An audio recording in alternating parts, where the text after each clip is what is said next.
prevent other people from seeing it by covering it up or just not saying anything. Anyways.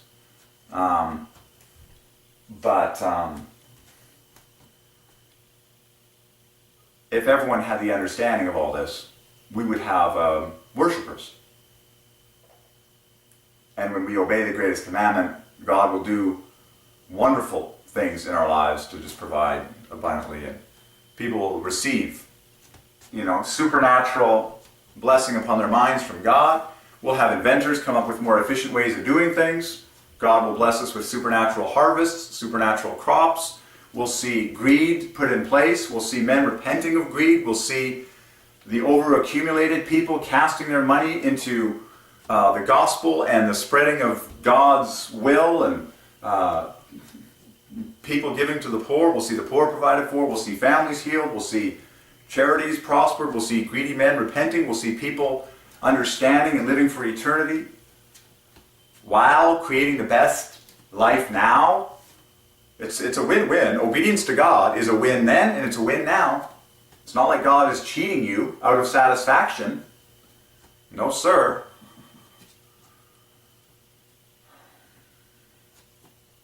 So, there you go. Get all these things for yourself and then share them with others.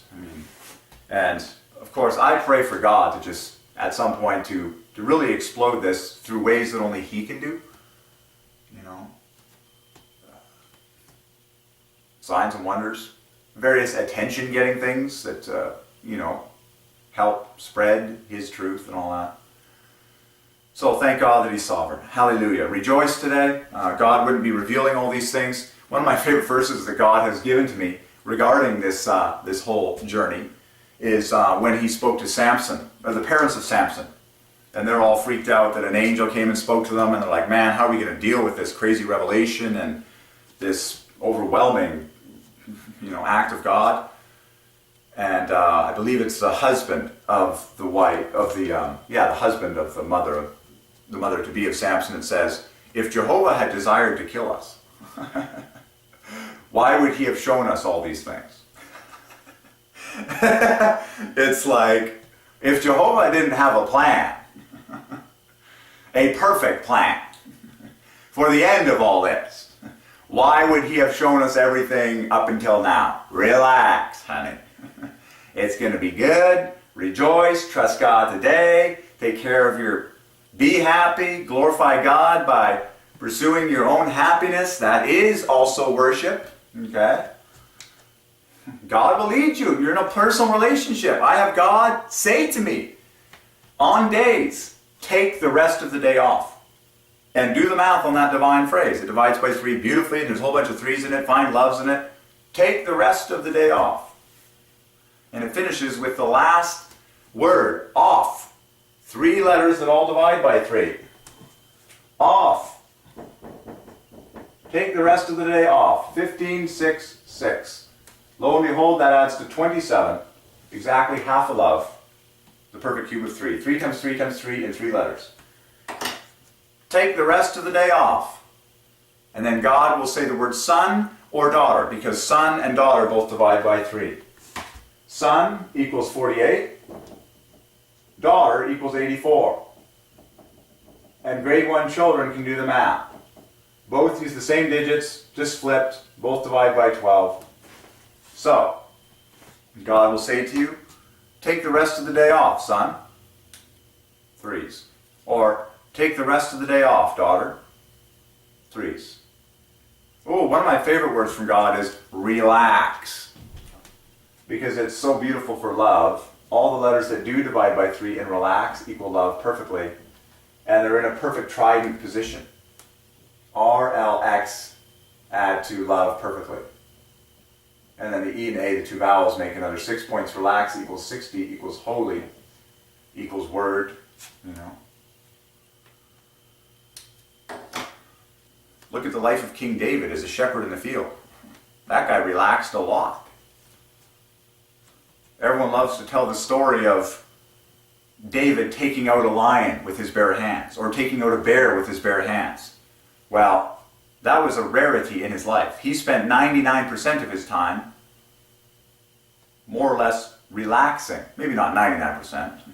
Shepherding involved, some, definitely a lot more work, but a lot of it relaxing in the field in silence, able to hear the voice of God, worshiping God.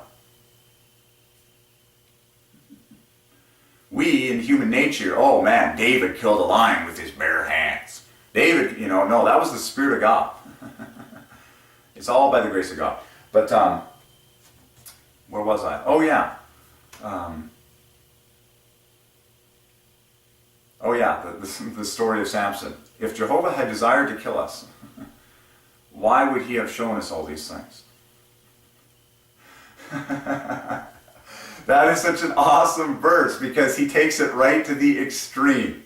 It sets you free. When someone just takes it right to the extreme, it sets you free on how silly your concerns are. She's like, an angel of the Lord came to me. We're going to die. He's like, if Jehovah had desired to kill us, why would he have shown us all these things?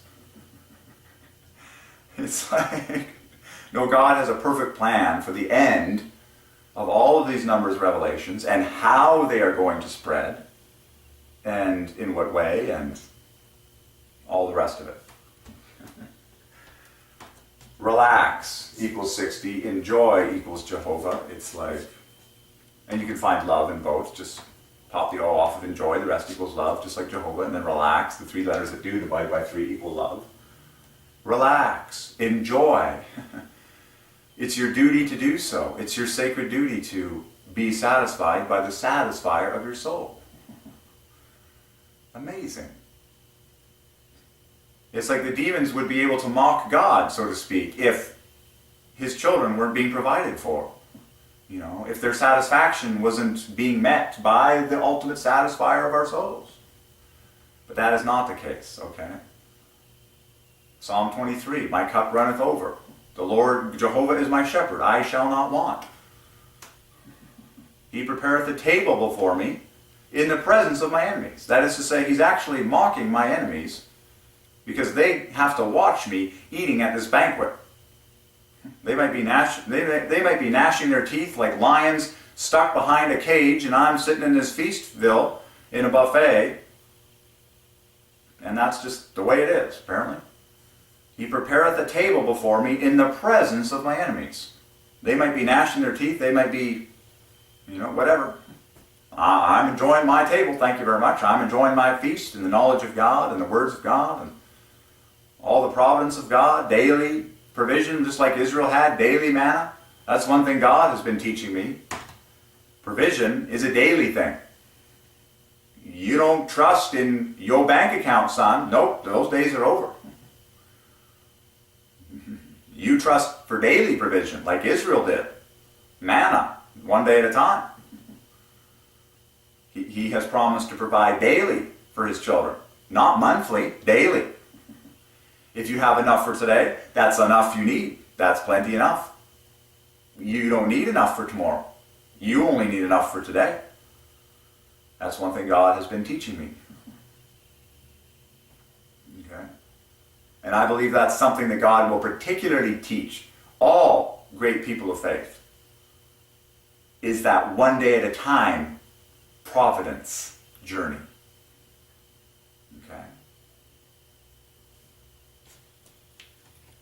All the prophets experienced it to the extreme. John the Baptist lived off locusts and wild honey. That means he had to trust God for the finding of those sources daily. The prophet, which one was it, that got fed by ravens daily? Daily the ravens brought him bread and meat, and he drank from the brook. Now that's what you call one day at a time.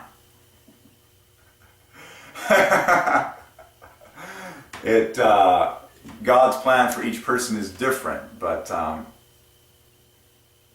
it's all about trusting in him and knowing that he is pure, infinite love. If God is pure, infinite love beyond all human beings added up, and he's my dad, what fear have I? Zero. All I do is rejoice and worship him and love him all day long. Okay, so we're going to end on that one. No, glory to God.